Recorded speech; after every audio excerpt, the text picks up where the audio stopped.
Welcome back to our channel guys. Today I am going to teach defence mechanism. ये आज मैं इसके बारे में बताऊंगी।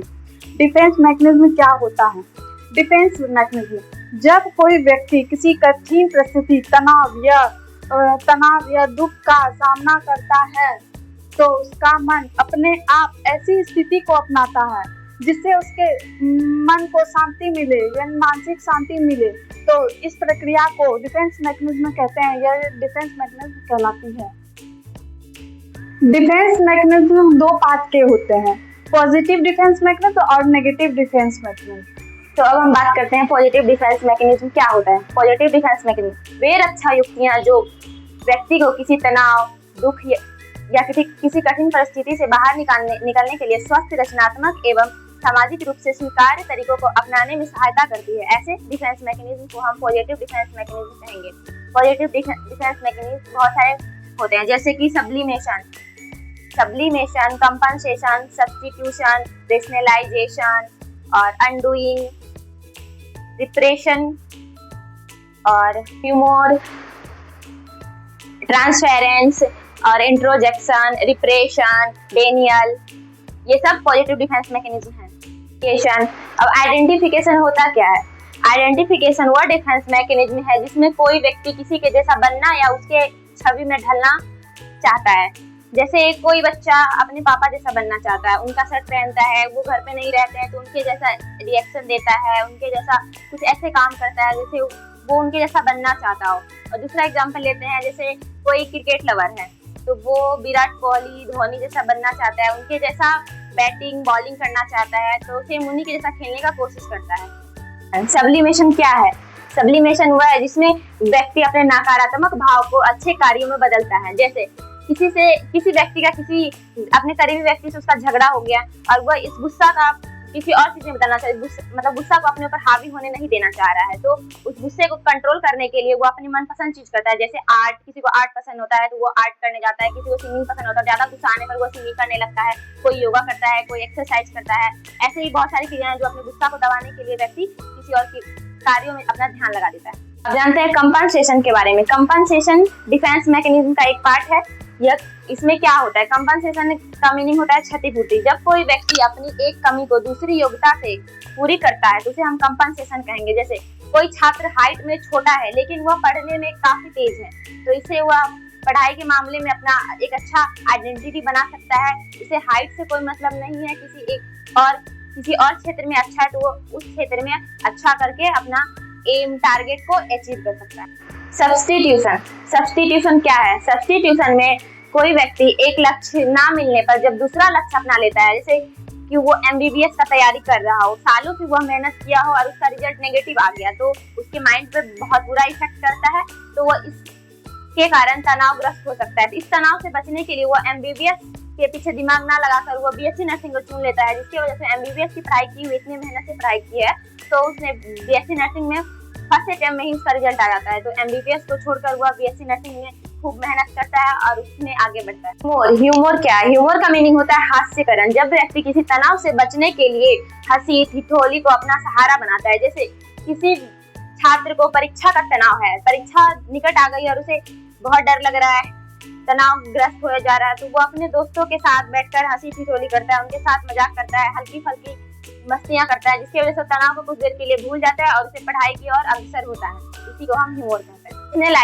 रेशनलाइजेशन क्या है? इसमें क्या होता है? रेशनलाइजेशन जब कोई व्यक्ति अपना डर, भय या असफलता को छुपाने के लिए शारीरिक लक्षण का बहाना बनाता है तो उसे हम रेशनलाइजेशन कहते हैं।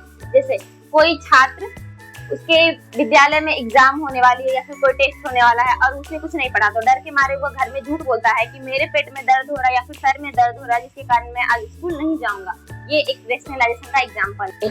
अनडूइंग क्या? अनडूइंग का मीनिंग है सुधारीकरण। जब कोई व्यक्ति अपनी गलती को अच्छे कार्यों में बदल के उसे सुधारना चाहता है तो उसे हम अनडूइंग कहते हैं।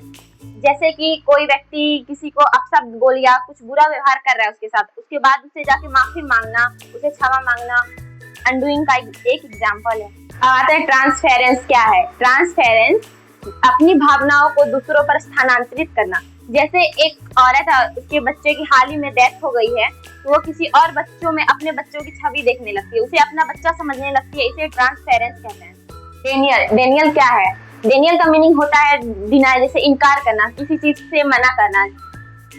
कोई व्यक्ति बहुत ही भयानक बीमारी से ग्रसित है और वह यह मानने से इनकार करता है कि मैं बीमार हूँ। इसकी वजह से उसका मानसिक तनाव नहीं होता है और वह मानसिक रूप से सही रहता है। रिप्रेशन क्या है? रिप्रेशन में वो आता है जब कोई व्यक्ति अपना दर्दनाक याद को भूल जाता है, जैसे अनकॉन्शियस माइंड में वह याद दब जाता है। इसका एग्जाम्पल हो सकता है कि किसी बच्चे को बचपन में कुत्ते ने काटा और बड़ा होकर वह भूल गया। यह रिप्रेशन का एक एग्जाम्पल है। जैसे कोई बच्चा खेलते समय सीढ़ियों या फिर बेड से नीचे गिर गया और यह बड़ा होकर उसे इस चीज याद नहीं रही, तो इसको हम रिप्रेशन में एग्जाम्पल दे सकते हैं। तो अब दूसरे मतलब डिफेंस मैकेनिज्म का दूसरा पार्ट, जैसे जिसको निगेटिव डिफेंस मैकेनिज्म कहते हैं। निगेटिव डिफेंस मैकेनिज्म वे रक्षा युक्तियां जो कुछ समस्याओं को कुछ समय के लिए तो दूर कर सकता है लेकिन पूरी तरह समाप्त नहीं कर सकता। इसके ज्यादा उपयोग करने से व्यक्ति को मानसिक तनाव भी हो सकता है, उनका मानसिक स्वास्थ्य खराब भी हो सकता है।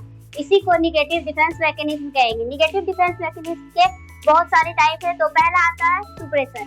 सुप्रेसर जानबूझकर किसी घटना को दबा देना। अगर जैसे कि किसी व्यक्ति का कोई करीबी मर गया हो तो उसे वह जानबूझकर अपने अनकॉन्शियस माइंड में भेजना चाहता है जिससे उसे ज्यादा तकलीफ ना हो। तो इसको हम निगेटिव डिफेंस मैकेनिज्म का सुप्रेशन का पहला एग्जांपल बोल सकते हैं। दूसरा हो सकता है जैसे किसी के साथ कुछ दर्दनाक घटना हुई हो और वो उसे भुलाने की कोशिश करता है, जानबूझकर भुलाने की कोशिश करता है।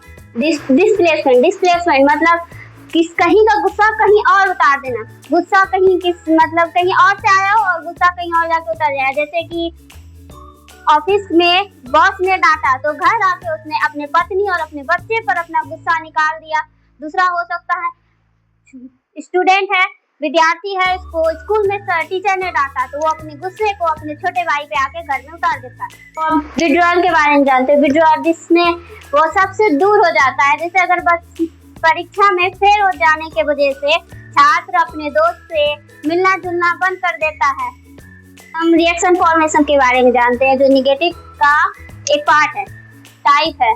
रिएक्शन फॉर्मेशन जैसे सामने कुछ और रहता है और पीछे से कुछ और रहता है, उल्टा व्यवहार करता है। जैसे कि टीचर ने के सामने टीचर को अच्छा बोलना लेकिन वही फिर बाद में टीचर के पीठ पीछे उनकी बुराई करना। सास को दूसरा एग्जांपल में आ सकता है, सास को सामने में सबके सामने में अच्छा कहना, हर बाद में सास को गाली देना।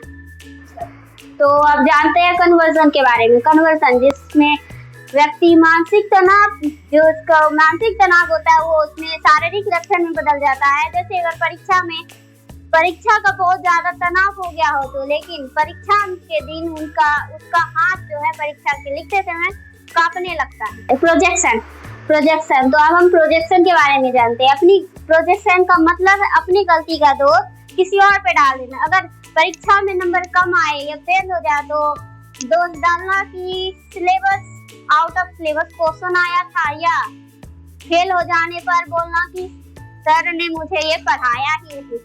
रिग्रेशन क्या होता है जानते हैं। रिग्रेशन बच्चों जैसा व्यवहार करना, तनाव से बच्चों जैसा व्यवहार करना। जैसे कि कॉलेज छात्र एग्जाम देने गया हो और एग्जाम हॉल में बोले रोते हुए मुझे मम्मी के पास जाना है।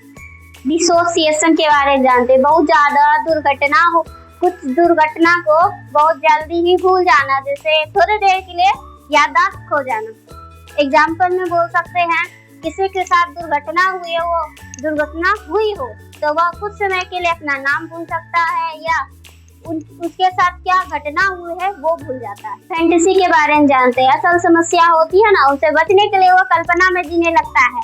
जैसे कि बिना पढ़े सोचना कि मैं टॉपर हूँ, या कल्पना में ये जीना कि मैं बिना सिंगिंग आए तो वो समझने लगे खुद को कि मैं सिंगर हूँ। ह्यूमैटाइजेशन तो अब हम ह्यूमैटाइजेशन के बारे में जानते हैं। मानसिक तनाव के कारण उसका शारीरिक लक्षण बीमारी में बदल जाना। जैसे कि पारिवारिक कलह के कारण उसको सर दर्द हो जाना, उसका बीपी हाई हो जाना, ये सब हो सकते हैं सोमेटाइजेशन के एग्जाम। एक्टिंग आउट के बारे में जानते हैं। अपनी भावनाओं को बिना सोचे समझे व्यक्त कर देना, जैसे सामने रखी चीज को फेंक देना। कभी गुस्सा में टीचर ने डांट दिया तो गुस्से में उसने किताब उठा के फेंक दिया। या बच्चे को कुछ ना मिलने के कारण वह तुरंत कोई सामान उठा के जमीन पे फेंक देता है। आइसोलेशन के बारे में जानते हैं। घटना तो उसे याद रहती है लेकिन वह बिना कोई दुख या तकलीफ के उस घटने को बताता है, जैसे कि उसके साथ कुछ घटना हुई हो लेकिन वह बिना डर के उस घटना को बता रहा हो। स्प्लिटिंग, किसी को बहुत अच्छा समझना या बहुत बुरा समझना, जैसे कि एक दिन टीचर ने उसकी तारीफ कर दी तो टीचर बहुत अच्छे हैं, लेकिन वही दूसरे दिन उस टीचर ने उसे डांट दिया तो टीचर तो बहुत गंदे हैं।